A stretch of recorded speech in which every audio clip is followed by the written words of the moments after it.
Hello everyone, my name is Vijay Sita, studying in Sri Chaitanya College.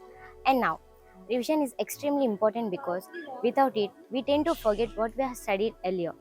In earlier, I used to revise randomly and I don't know how to remember the topics I have read before. But now, I follow the planned revision strategy. I revise the topics on the same day after classes and after few days and before the exam. This repeated revision helped me to remember the concepts thoroughly for the longer term. And now, when it comes to subjects and biology, I revise NCRT lines and diagrams multiple times. And in chemistry, I just revise formulas, reactions, and key points regularly. And when it comes to physics, I solve problems again and again to strengthen the concept.